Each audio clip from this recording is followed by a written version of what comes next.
Seigneur éternel, quand tu te lèves dans ma vie, tout est géré. Seigneur éternel,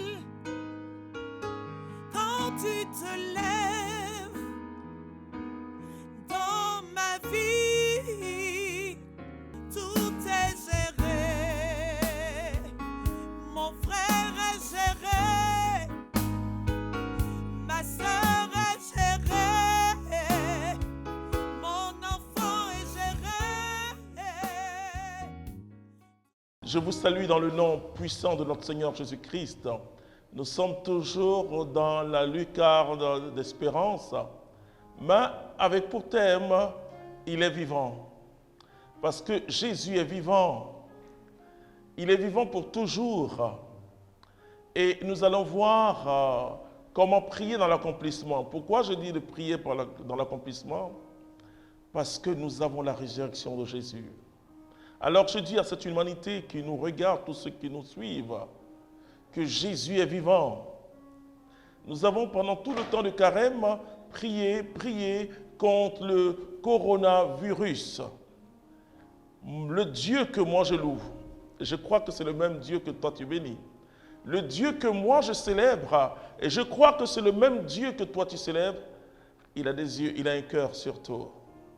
Et nous avons crié vers Dieu. Tu dois croire que le Seigneur nous a entendus. Qu'est-ce que la foi? La foi, c'est une ferme assurance des choses qu'on espère, une démonstration de celles qu'on ne voit pas. Alors, durant tout le temps de Pâques, parce que la période pascale finit avec la Pentecôte, nous allons célébrer la victoire. Nous sommes pleinement dans l'accomplissement. Alors je dis à tous ceux qui nous suivent et à tous les chrétiens, dites-leur qu'il faut rendre grâce à Dieu et que nous devons regarder le coronavirus autrement maintenant parce que Jésus est ressuscité.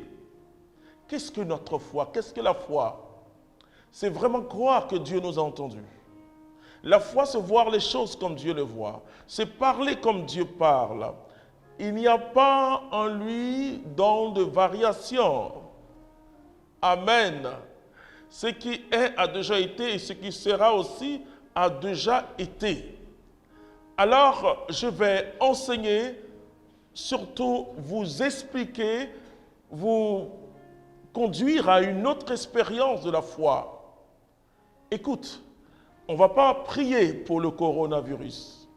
Mais on va passer par des déclarations prophétiques parce que nous croyons que Dieu a tout accompli. Alors je vais lire la parole de Dieu et cette parole que j'aime beaucoup, le prophète Ézéchiel. J'aime beaucoup Ézéchiel.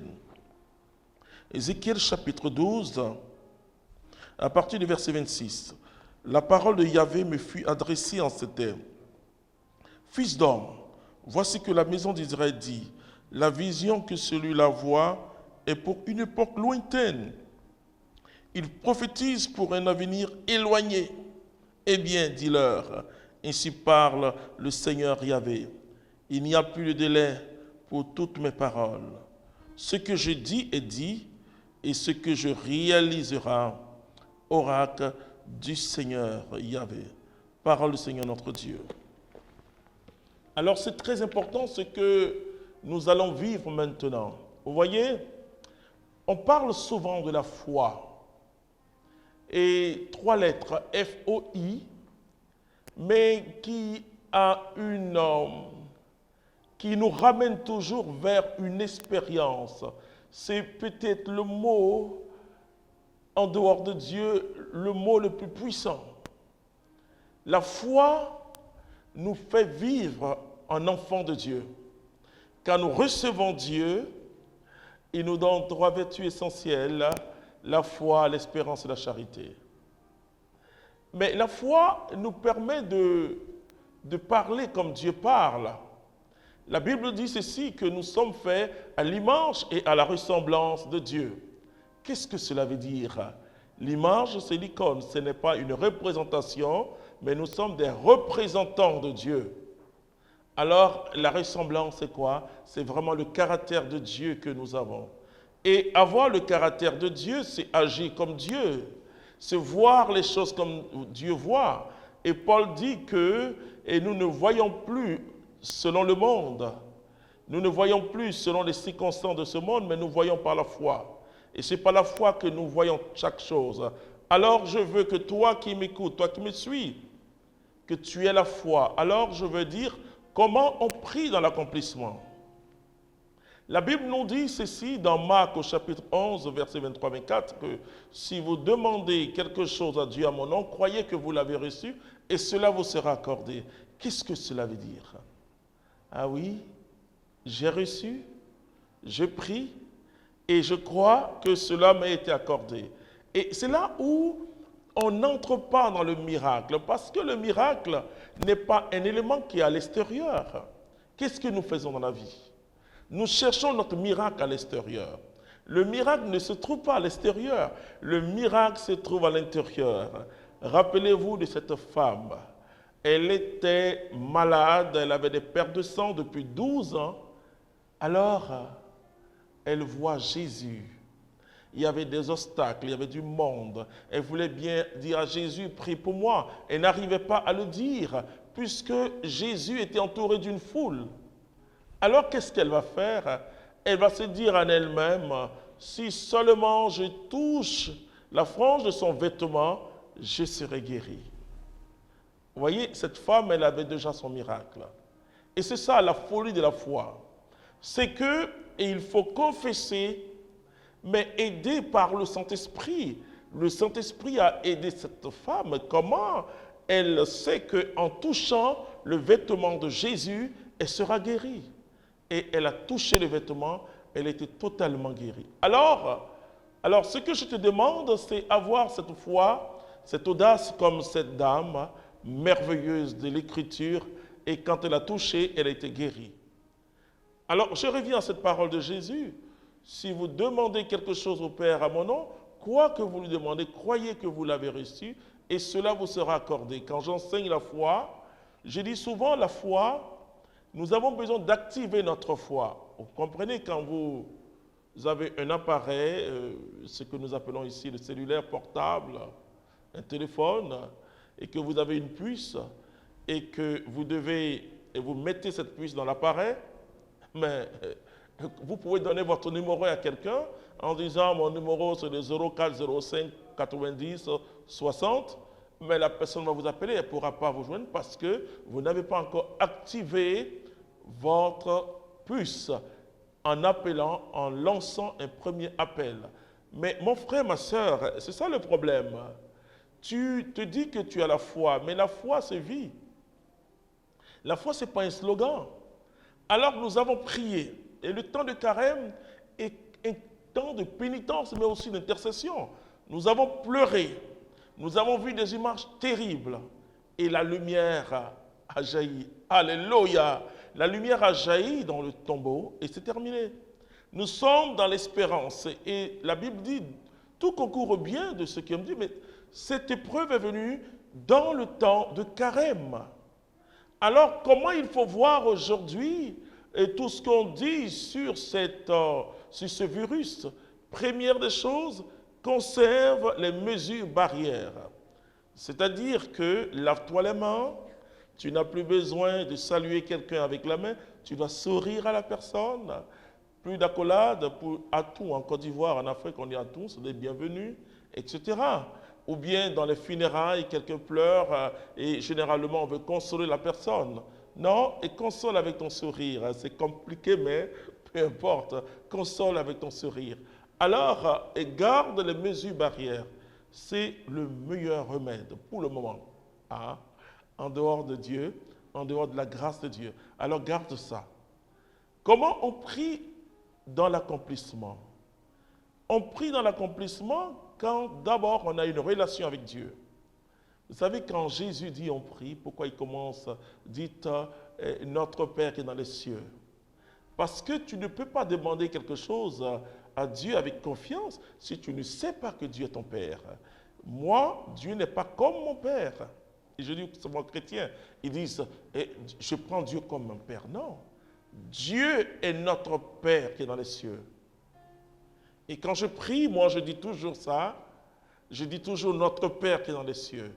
Parce que la relation que nous avons avec Dieu, et je suppose que tu as cette relation, c'est une relation véritable d'un père et son enfant, ou un père et sa fille. Alors tu restes dans la confiance. Deuxièmement, tu crois à cette parole de Dieu qui dit, avant même que tu me demandes, moi je t'exauce déjà.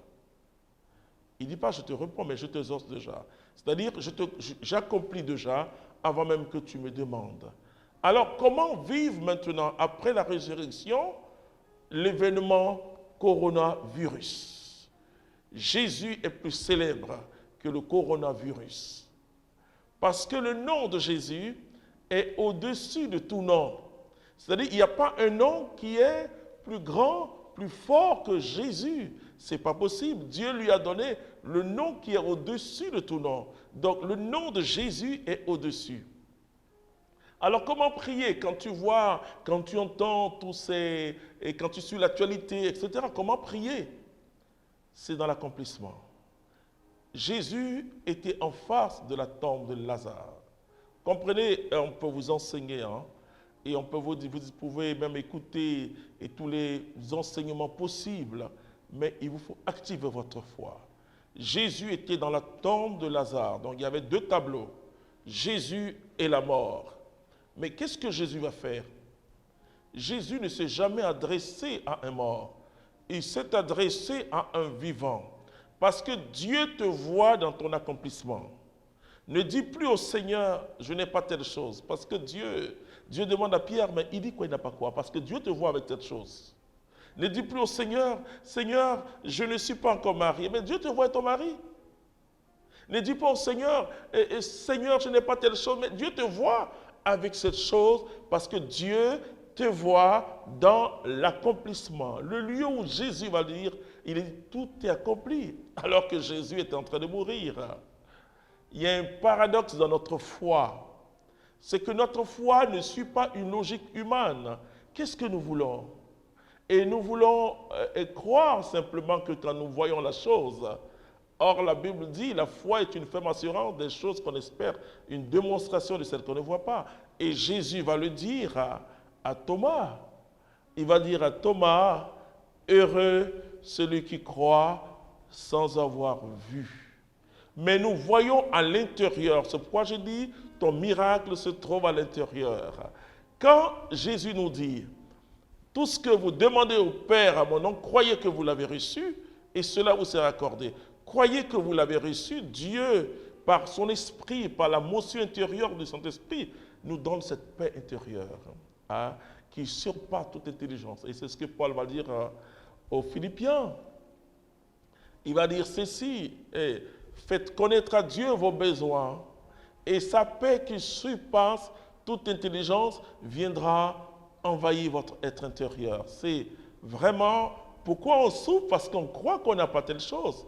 En fin de compte, cette chose, ce n'est pas elle qui est importante, mais c'est le sentiment qu'on éprouve, parce qu'on n'a pas cette chose, c'est ce sentiment qui est important. Alors aussi, quand tu pries et que tu demandes à Dieu, d'abord le chrétien, c'est celui qui est soumis à la volonté de Dieu. Et c'est pourquoi il faut se laisser conduire par le Saint-Esprit. Et quand l'Esprit de Dieu te pousse à parler à Dieu, l'Esprit de Dieu te met dans l'accomplissement, c'est-à-dire tu rejoins Dieu dans sa sphère de miracles. Dieu est surnaturel et c'est très important. Donc à partir de maintenant, loue le Seigneur comme Jésus le fait. Il dit, Père, je te bénis de ce que tu m'as exaucé. Si j'ai prié, c'est à cause de cela, afin qu'il croie que tu m'as envoyé. Jésus dit, Lazare, sors. Il ne dit pas mort, sors. Devant la fille de Jairus, Jésus dira, jeune fille, lève-toi. Et quand les gens disent, elle est morte, je dis, non, elle dort. Elle dort parce que Dieu œuvre dans l'accomplissement. Alors, désormais, quand tu parleras du coronavirus, parle du coronavirus au passé, tout en conservant les mesures barrières. Dis, ah, on a intercédé. Et maintenant, dis simplement merci à Dieu. Ne te fie pas à tes sens. Ce que tu vois et ce que tu entends n'est pas plus important que ce que Dieu fait. Parce que Dieu va au-delà de la réalité. Ce que tu vois n'est que la réalité. Mais Dieu va te faire sentir la vérité. Alors, c'est vrai, tu auras encore, tu vas t'asseoir devant ta télévision ou devant, je ne sais pas moi, un appareil pour écouter peut-être les informations. Mais toi, tu dois voir autrement. Paul dit, nous ne marchons plus selon la vue, mais nous marchons selon la foi. Alors tu dis, merci Seigneur. Et je le dis toujours aux chrétiens que la voie de la bénédiction de Dieu, de l'accomplissement de Dieu, est contraire à la logique humaine. Alors que tu pries, tu as l'impression que c'est empire. Mais ça veut dire que Dieu agit. Mais Dieu veut te conduire à une autre expérience. Vous voyez, nous sommes tellement attachés à ce que nos sens nous révèlent.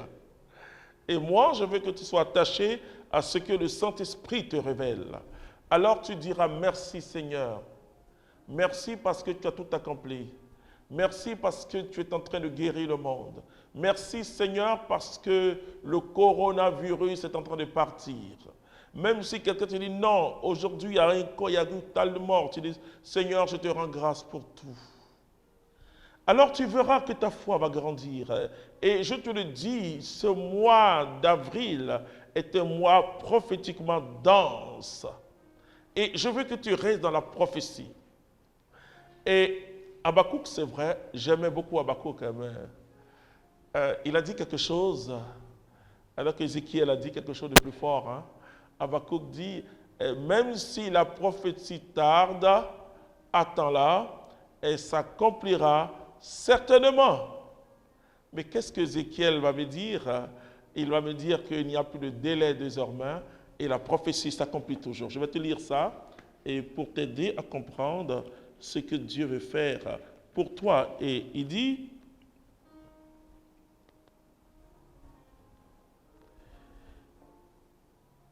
fils d'homme, que voulez-vous dire par ce proverbe prononcé sur la terre d'Israël?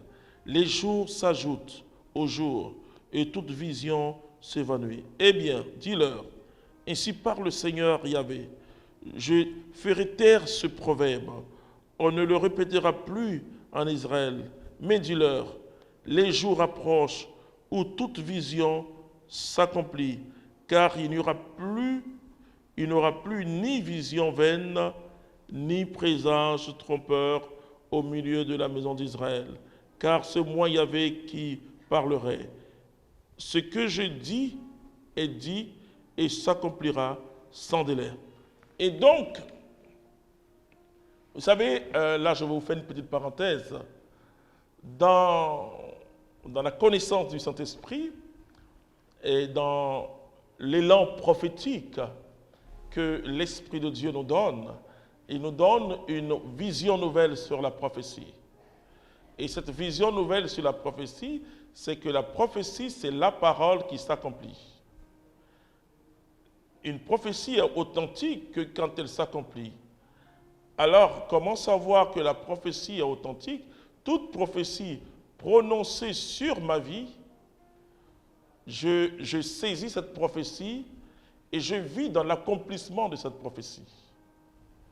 Je vous assure que quand quelqu'un se lève le matin et qu'il vous dit bonjour, saisissez la prophétie. Bonjour, c'est une prophétie.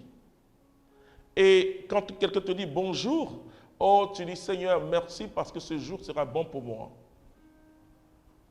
Alléluia. Et tu vis dans cette prophétie. Et David dira dans le psaume 119 au verset 110 qu'il serre la parole de Dieu dans son cœur de peur de péché. Et donc cette parole de Dieu qui est faite, cette parole qui est prononcée, il dit, je serre cette parole. Je serre puissamment cette parole dans mon cœur. Alors quand tu entends une prophétie sur toi, alors je vais vous dire quelque chose. Je vais vous dire quelque chose. Qu'est-ce que j'enseigne aux chrétiens parfois? Je leur dis, si personne n'a prophétisé sur ta vie, prophétise sur ta vie. Prophétise sur ta vie parce que tu es par ton baptême prophète. Et le prophète, c'est le porte-parole de Dieu. Et comme un peu l'ange, le messager, le prophète ne fait pas sortir sa propre parole, mais il est inspiré par Dieu. Et comme le dit Paul, c'est sous l'inspiration du Saint-Esprit que les hommes ont prophétisé. Donc, c'est l'Esprit qui nous inspire. Alors, quand tu pries, il y a un moment où tu sens vraiment cette présence de l'onction de Dieu qui provoque en toi une motion intérieure. Alors, commence à prophétiser. Prononce une parole sur ta vie et garde cette parole dans ton cœur et vis selon l'accomplissement de cette parole. Il ne faut pas te dire, bon, je serai dans la joie que quand cela va arriver. Non, dès que tu entends la parole, sois dans la joie. Et si tu gardes cette joie, tu verras que le Seigneur fera toutes choses pour toi. Parce que toi, tu ne dépends pas de ce qui est au dehors. Amen. Parce que celui qui est en toi, qui est Dieu, est plus fort que celui qui est au dehors. Cela veut dire que tout se passe dans ce sanctuaire entre toi et Dieu. Tout se passe dans cette chambre haute, je le dirais, dans ce lieu merveilleux de vie avec le Seigneur. Alors, mon frère, ma soeur, prie dans l'accomplissement et qu'à partir de la résurrection de Jésus, à partir du dimanche 12, le monde a basculé. Alléluia. Jésus est ressuscité. Alors partout où tu te trouves, dis non, il est vivant. Il est vivant. Coronavirus, où est ta victoire? Tu es derrière l'humanité désormais. Il n'est plus devant l'humanité, il est derrière. Alors vis tout en observant les mesures barrières, mais vis dans l'accomplissement. Tu vas voir ce qui va se passer dans ton cœur. La joie va revenir. La peur va partir. Combien de personnes qui sont un peu enrhumées, ou même les personnes qui avaient des sensations de rhume, ont peur, se disent, ah, je suis en train d'être contaminé. Combien de personnes? Oui, les personnes allergiques. Elles se disent, ah, je viens d'éternuer, même dans leur propre chambre. Elles se disent, ah, là. Bien sûr, il faut prendre des dispositions. Il faut tousser d'une manière comme ça, mais il ne faut pas avoir peur. Et si tu vois que ça se complique, appelle le médecin. Mais reste toujours dans l'accomplissement. Alors toi qui es malade, je vais m'adresser à toi maintenant. Reste dans l'accomplissement. Le vendredi à la croix, Jésus était blessé. Et chaque blessure de Jésus est pour nous une guérison. Et plonge-toi maintenant dans les saintes plaies de Jésus et c'est terminé. Tu es ressuscité avec lui. Tu es guéri. Alors confesse le Seigneur Jésus-Christ. La Bible dit, si tu proclames de ta bouche le Seigneur Jésus-Christ, et si tu crois dans ton cœur que Dieu l'a ressuscité, tu seras sauvé. Le mot grec c'est sozo, mais sozo veut dire guérir, libérer, bien-être, tout ce que tu veux. Et donc tu es libéré. Jésus n'a pas simplement apporté un salut de l'âme, même si c'est ça qui est l'essentiel, mais c'est tout l'être que Jésus sauve. Alors mon frère, ma soeur, toi qui avais peur de ces virus, bien sûr il faut la prudence, mais sois dans l'accomplissement. Dis-toi que Jésus, Emmanuel, est ressuscité. À partir de maintenant, sois toujours dans la joie. Chaque matin, chante les cantiques de Dieu et prophétise. Prophétise et tu verras sa gloire. Que Dieu te bénisse. Alors je vais faire une prière dans l'accomplissement. Alors tu verras comment on prie dans l'accomplissement. Devant quel que soit l'obstacle, moi je suis dans l'accomplissement. On chante d'abord, on bénit le Seigneur. Allez, allez, Seigneur, nous sommes heureux. Nous sommes guéris, nous sommes joyeux, nous sommes sauvés. Tu es vivant, Jésus. Il est ressuscité. Allez, alléluia. Tu nous se lève un jour nouveau. Allez. Alléluia. Il est ressuscité. Allez. Alléluia. Christ est vivant. Si nous se lève un jour nouveau. Allez. Seigneur, nous te bénissons pour ton miracle dans la vie de mon frère, dans la vie de ma sœur.